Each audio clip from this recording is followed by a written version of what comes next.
महाराष्ट्रातले ज्येष्ठ नेते माननीय अण्णासाहेब डांगे यांच्या प्रवेशाच्या किंवा आपण असं म्हणू शकतो घर वापसीच्या प्रसंगी या ठिकाणी उपस्थित असलेले आपले अध्यक्ष रवींद्र चव्हाणजी, माननीय चंद्रकांत दादा पाटीलजी, आपले सन्माननीय आमदार, जिल्ह्याचे अध्यक्ष, प्रदेशाचे पदाधिकारी, अण्णासाहेबांसोबत घर वापसी करणारे आमचे मित्र चिमण डांगेजी, विश्वनाथ डांगे आणि सर्वच प्रमुख अण्णासाहेबांसोबत काम करणारे पदाधिकारी आणि उपस्थित कार्यकर्ता भगिनी आणि बंधूंनो, आज आमच्या सर्वांकरताच ही अतिशय आनंदाची गोष्ट आहे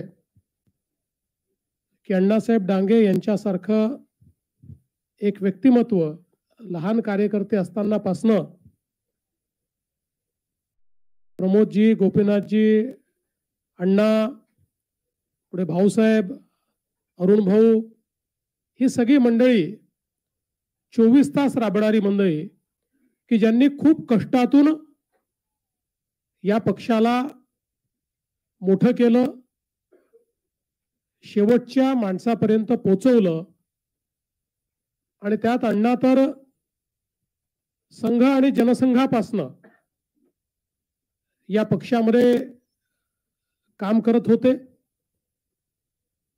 त्यांच्या एकूण व्यक्तिमत्वामध्ये एक स्वयंसेवक म्हणून जे संस्कार तयार झाले आणि भारतीय जनसंघाचे पूर्णवेळ कार्यकर्ते म्हणून त्यांनी आपल्या जीवनातले अतिशय महत्त्वाचे वर्ष भारतीय जनसंघाला दिले. आणि त्यानंतर सातत्याने जी जबाबदारी मिळाली ती जबाबदारी अण्णांनी सातत्याने पार पाडलेली आपण सगळ्यांनी बघितली. विधान परिषदेमध्ये विरोधी पक्षनेता म्हणून असतील किंवा त्यानंतर मंत्री म्हणून असतील, ज्या रोलमध्ये अण्णा गेले, कणखर, परखड आणि थेट अशा प्रकारेच अण्णांची भूमिका नेहमी राहिली आहे. मला तर मी महापौर असताना अण्णांनी ज्याचा उल्लेख केला की टँकर मुक्त महाराष्ट्र याकरता महाराष्ट्र जीवन प्राधिकरण तयार करण्यात आलं आणि त्यावेळी त्या महाराष्ट्र जीवन प्राधिकरणाचा सदस्य म्हणून मला अण्णांसोबत काम करण्याची संधी त्यावेळी मिळाली. आणि ज्या प्रकारे अण्णांनी हा टँकर मुक्तीचा कार्यक्रम त्या काळात अतिशय ताकदीने त्या ठिकाणी राबवला, ती देखील मला असं वाटतं की महाराष्ट्राच्या या संपूर्ण वाटचालीतली एक अत्यंत महत्त्वपूर्ण घटना आहे. आम्ही युवा मोर्चाचे कार्यकर्ते, लहान कार्यकर्ते म्हणून नेहमी बघायचो अण्णांचं स्थान पक्षामध्ये खूप मोठं होतं. मी अगदी जवळून बघितलं की गोपीनाथजीही अण्णांची सल्लामसलत केल्याशिवाय कधीच निर्णय घ्यायचे नाहीत. किंबहुना त्या काळामध्ये ज्यावेळी युतीचं सरकार होतं त्या काळात प्रत्येक मंत्रिमंडळ बैठकीच्या आधी माननीय गोपीनाथराव हे अण्णांकडे प्री कॅबिनेटची बैठक घ्यायचे आणि तिथे सगळे निर्णय करून मग मंत्रिमंडळ बैठकीमध्ये काय निर्णय करायचे आहेत अशा प्रकारचा निर्णय व्हायचा. त्यामुळे निश्चितच अतिशय ज्येष्ठ नेते म्हणून अण्णासाहेबांकडे त्याही वेळेस पाहिलं जायचं. मला आजही आठवतं की माझी संघ जीवन गाथा हे पुस्तक अण्णांनी लिहिलं आणि आपला सगळा प्रवास हा त्याच्यामध्ये त्यांनी लिहिला. त्याच्या प्रकाशनाला मी देखील उपस्थित होतो. आणि खरं तर अण्णा फार चांगले वक्ते आहेत आणि त्यांच्याकडचे किस्से आणि कहाण्या त्यांच्या भाषणामध्ये या ऐकण्यासारख्या असायच्या. दुर्दैवाने त्या काळामध्ये काही गैरसमज तयार झाले आणि अण्णांचा स्वभाव हा परखड आणि थेट असल्यामुळे आपल्या स्वभावाप्रमाणे अण्णांनी परखड आणि थेट भूमिका घेतली पण अण्णा मी आजही आपल्याला सांगतो की आपण ज्यावेळेस पक्षातनं बाहेर जाण्याचा निर्णय घेतला आणि आपण दुसऱ्या पक्षात घेतला, त्यावेळी पक्षातल्या सगळ्या कार्यकर्त्यांना दुःख झालं आणि विशेषतः अनेक वर्ष हे शल्य स्वर्गीय गोपीनाथरावांना होतं. कारण ते अनेकदा बोलून दाखवायचे की आपल्या पक्ष सोडण्याचं जे दुःख होतं ते गोपीनाथराव अनेक वेळा बोलून दाखवायचे. पण कधी कधी अशी वेळ येते की आपल्या घरीच काही ना काही गैरसमज होतात, कुरबुरी होतात आणि त्यातनं असे प्रसंग येतात. पण पक्षातनं बाहेर गेल्यानंतर, घरातनं बाहेर गेल्यानंतर इतके वर्ष मी बघितलं, अण्णांनी दुसऱ्या पक्षातही काम करत असताना कधीही मूळ विचारावर प्रहार केला नाही. ज्या विचारातनं अण्णा तयार झाले त्यांनी कदाचित पक्षाला विरोध केला असेल, कदाचित त्यांनी परिस्थितीला विरोध केला असेल, पण विचाराला कधी अण्णांनी विरोध केला नाही. कारण त्यांचं असेल किंवा चिमण भाऊंचं मन हे काही तिकडे रमलं नाही, ते मन इकडेच होतं. पण तिकडे राहणं ही एक प्रकारे त्यावेळची राजकीय आवश्यकता म्हणा, मजबुरी म्हणा, जे काय असेल.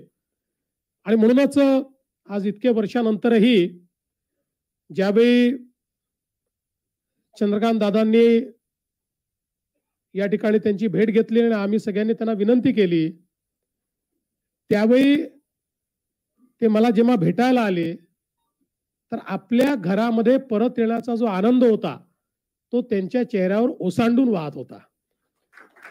आणि जसं आता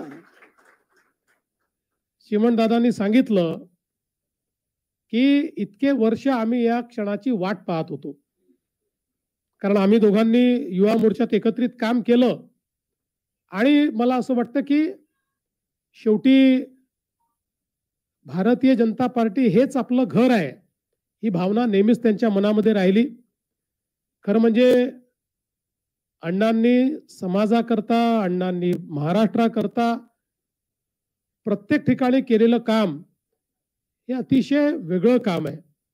मगाशी चंद्रकांत दादांनी उल्लेख केला, चोंडीचं जे स्वरूप आज आपण पाहतोय त्याच्यामध्ये सिंहाचा वाटा अण्णासाहेबांचा आहे.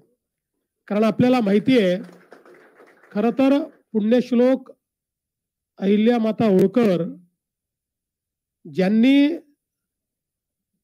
एक राजा किंवा एक राणी कशी असावी याचा वास्तुपाठ आपल्याला घालून दिला. अतिशय आदर्श अशा प्रकारचा राज्यकारभार ज्यांनी चालवला,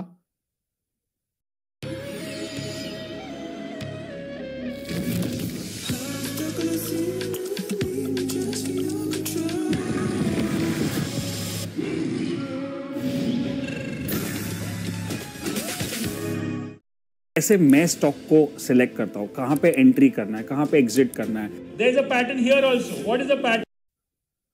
अशा पुण्यश्लोक अहिल्या मातेंचं जन्मगाव, त्यांचा तो जन्माचा वाडा, हे सगळं अतिशय दुर्लक्षित होतं आणि त्याच्याकडे कोणाचे लक्ष नव्हतं. तिथे लक्ष वेधून त्या ठिकाणी ते स्मारक तयार झालं पाहिजे हा प्रयत्न अण्णांनी केला आणि ते करून दाखवलं. आणि म्हणूनच मला असं वाटतं की समाजाकरता आणि विशेषतः धनगर समाजातही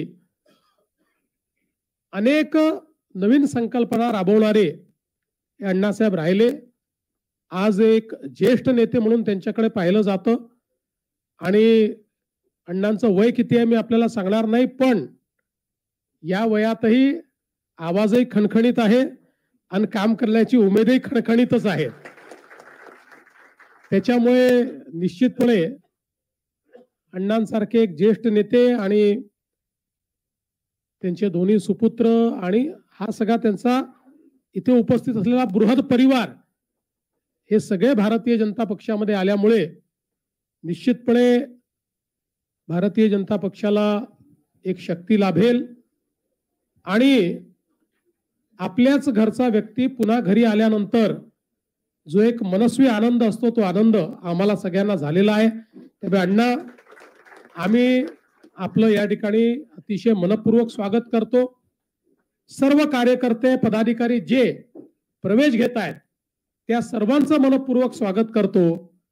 आणि अण्णा म्हणाले आम्हाला सांभाळून घ्या. अण्णा आपण ज्येष्ठ आहेत त्यामुळे तुम्हीच आम्हाला सांभाळून घ्या. काही चुकलं तर रागवा.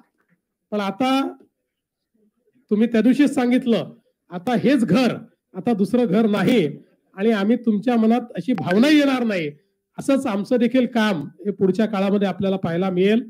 त्यामुळे निश्चितपणे आपल्यासारख्या ज्येष्ठांचा आशीर्वाद घेऊन आम्ही महाराष्ट्रामध्ये उत्तम कार्य या ठिकाणी करू हा विश्वास मी व्यक्त करतो. आणि पुन्हा एकदा अण्णांचं आणि अण्णांसोबत सर्व ज्या लोकांचा प्रवेश झालेला आहे, चिमणदादा, विश्वनाथ आणि सगळे पदाधिकारी, या सर्वांचं मनापासनं अभिनंदन करतो, त्यांना शुभेच्छा देतो आणि माझं बोलणं संपवतो. जय हिंद, जय महाराष्ट्र. सांगलीतूनही अनेक प्रवेश होत आहेत. अजून काही प्रवेश सांगलीतून होते अपेक्षित आहे? तुम्हाला जो प्रवेश अपेक्षित आहे तो आमच्या मनामध्ये सध्या तरी नाही. एक एक एक एक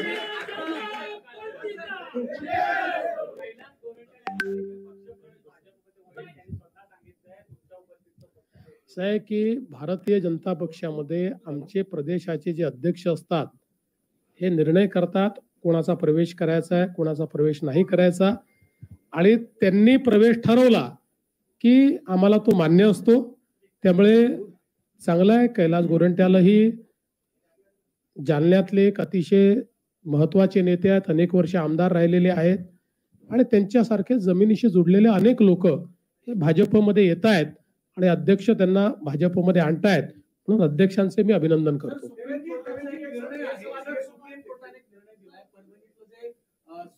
सोमनाथ सूर्यवंशी प्रकरण होतं त्यामध्ये हायकोर्टाचा निर्णय पूर्णतः बदलला असं नाही, परंतु काही पोलिसांवरती चौकशी अंती एफआयआर दाखल करण्याचा जो काही सुप्रीम कोर्टाने निर्णय दिलाय त्यावर असा मी निर्णय अजून पूर्ण पाहिलेला नाही, पण हायकोर्टाच्या निर्णयात त्यांनी थोडं परिवर्तन केलेलं आहे. हायकोर्टाने थेट पोलिसांवर एफआयआर करायला सांगितला होता, पण आता सुप्रीम कोर्टाने त्या ठिकाणी एफआयआर तर करायला सांगितलं आहे, पण त्याच्यामध्ये पोलिसांचं नाव कधी घालायचं किंवा पोलिसांवर करायचा किंवा नाही करायचा याचा चौकशी अंती त्याचा निर्णय करण्याकरता सांगितलेला आहे.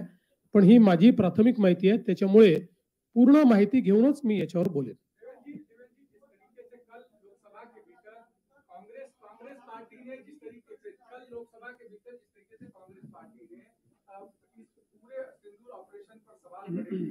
और उसमें कहीं न कहीं उन्होंने कहा कि आप लोग जानबूझ के हिंदुत्व डाल रहे हैं.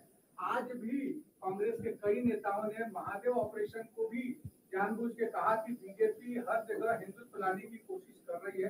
इस पर क्या कहें?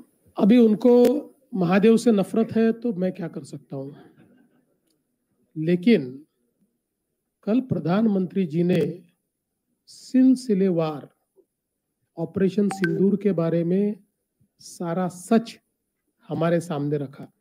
उससे पहले रक्षा मंत्री जी ने और विदेश मंत्री जी ने भी विदेश नीति के बारे में सारा सच हमारे सामने रखा. एक प्रकार से कांग्रेस पूरे तरीके से एक्सपोज हो गई, लेकिन प्रधानमंत्री जी का एक जो बयान था उसको कांग्रेस पूरे तरीके से सच करने पर तुली है. और वो बयान ये था कि प्रधानमंत्री जी ने कहा जो जबान पाकिस्तान के नेता इस्तेमाल कर रहे हैं, जो भाषा पाकिस्तान के नेता इस्तेमाल कर रहे हैं, वही भाषा बिना कॉमा या फुल स्टॉप बदले कांग्रेस पार्टी यूज कर रही है. और वही आज भी कांग्रेस पार्टी के नेताओं के बयानों से ध्यान में आया.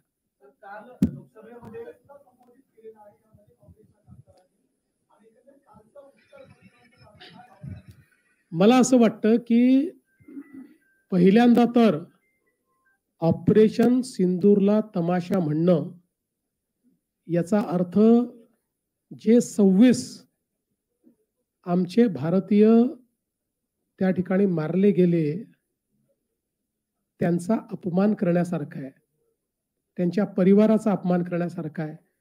ज्या आमच्या सेनेने पाकिस्तानमध्ये घुसून पाकिस्तानचं संपूर्ण टेरर नेटवर्क पूर्णपणे उद्ध्वस्त केलं, त्या सेनेचा अपमान करण्यासारखा आहे. ज्या भारताच्या सेनेनं पाकिस्ताननी आपल्यावर दागलेले 1000 मिसाईल आणि द्रोण हवेतच नष्ट करून टाकले, त्या सेनेचं अपमान करण्यासारखा हा विषय आहे. त्यामुळे मला असं वाटतं की जर सेनेचा अपमान करणारे या देशामध्ये नेते असतील तर निश्चितपणे अशांच्या समोर प्रश्नचिन्ह लागणं हे स्वाभाविक आहे.